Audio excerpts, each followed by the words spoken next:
नमस्कार, मैं ज्योति पांडे स्वागत करती हूँ आप सभी का अपना भारत न्यूज 24 चैनल में।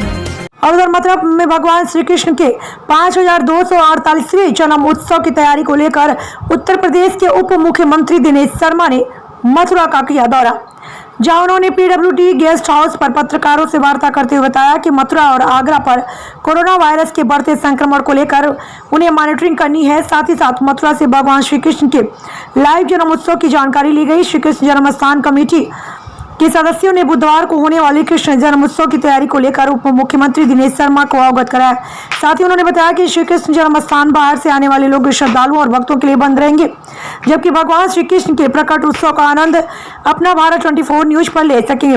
साथ ही उन्होंने यह भी बताया कि भगवान श्री कृष्ण की अलौकिक छवि के दर्शन कर सकेंगे। वहीं समाजवादी पार्टी और बहुजन समाजवादी पार्टी पर चुटकी लेते हुए उप मुख्यमंत्री ने कहा कि परशुराम की मूर्ति तोड़ने वाले मूर्ति लगाने की बात करते हैं और धर्म और ब्राह्मणों की जो बात कर रहे हैं वह मतदाताओं को प्रलोभन देने की बात करते हैं, जबकि भारतीय जनता पार्टी सबका साथ सबका विकास सब करना चाहती है, इसको लेकर काम कर रही है। मथुरा से साथी बाबू सिंह जादव उनके साथ रवि बघेल की रिपोर्ट।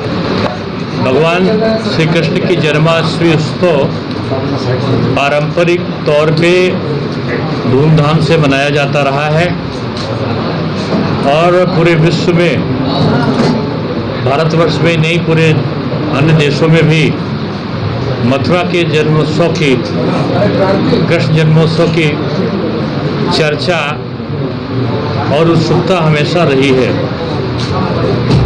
इस बार जो मंदिर कमेटियों के सम्मानित पदाधिकारीगण थे, उन्होंने जिला प्रशासन के साथ में समन्वय स्थापित किया है और कोरोना 19 को देखते हुए ये तय हुआ कि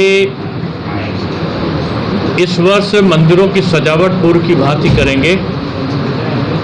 अंदर धूमधाम से भगवान का पूजन श्रृंगार आदि करेंगे, लेकिन आम दर्शकों के लिए मंदिर नहीं खोला जाएगा।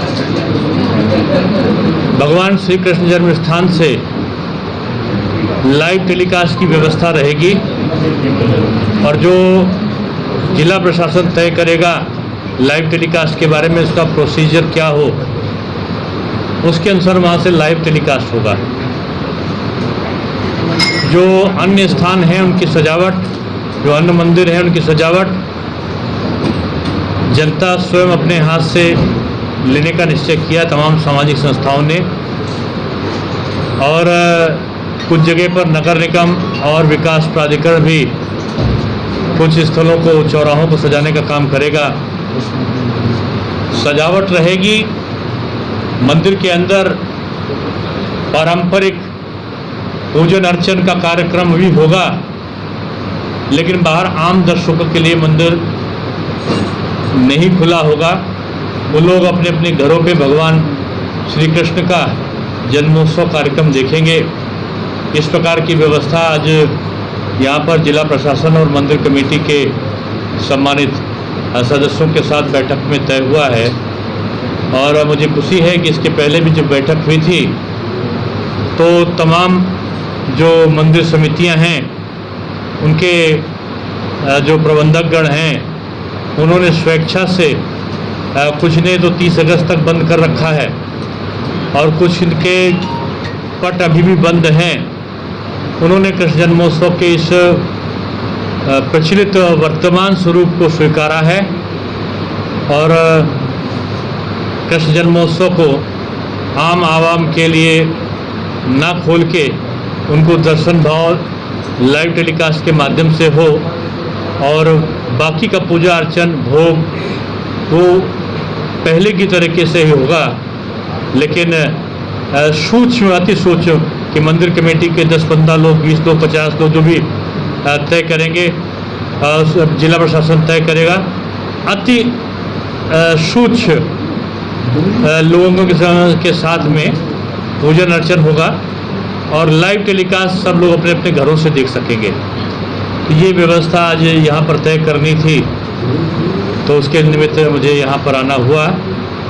अभी आगरा में मैं था, कोरोना के संबंध में आगरा में भी हमने समीक्षा बैठक ली थी।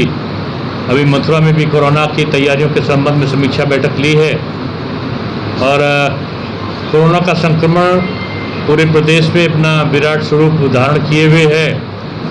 मथुरा में सुरक्षा के उपायों में यहाँ पर जो जो चीज़ों की आवश्यकता होगी प्रदेश सरकार इनको उपलब्ध कराएगी और मुझे खुशी है कि आगरा और मथुरा दोनों में स्थितियाँ नियंत्रण में हैं।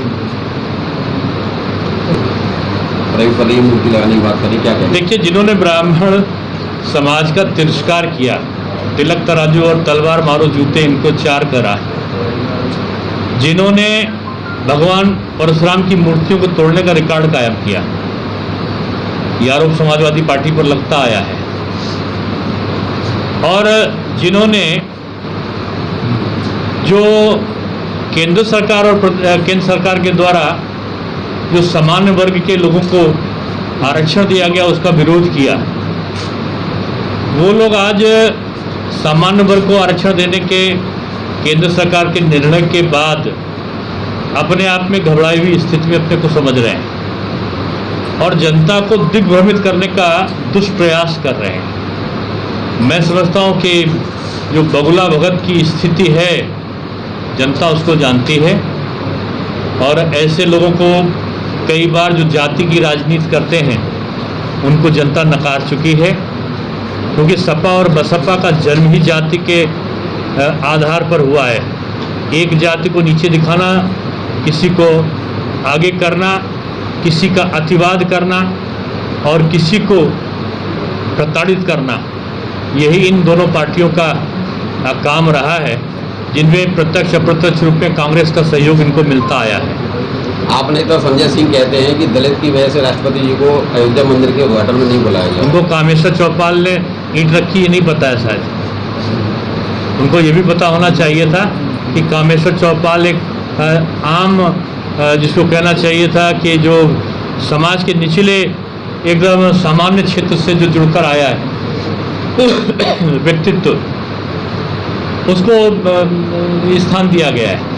और बीजेपी या विश्व हिंदू परिषद जाति के आधार पर कोई काम ही नहीं करती। मंत्री जी, भव्य राम मंदिर का भूमि पूजन हो रहा था, लेकिन अखिलेश ने बयान दिया था हम प्रदेश में परशुराम की मूर्ति लगाएंगे। मैंने कहा ना कि जो मूर्ति तोड़क लोग हैं, अगर मूर्ति लगाने की बात कर रहे हैं तो उनको पता है कि कौन समाज किसके साथ में है और बीजेपी सर्व समाज के लिए, सबके लिए काम कर रही है।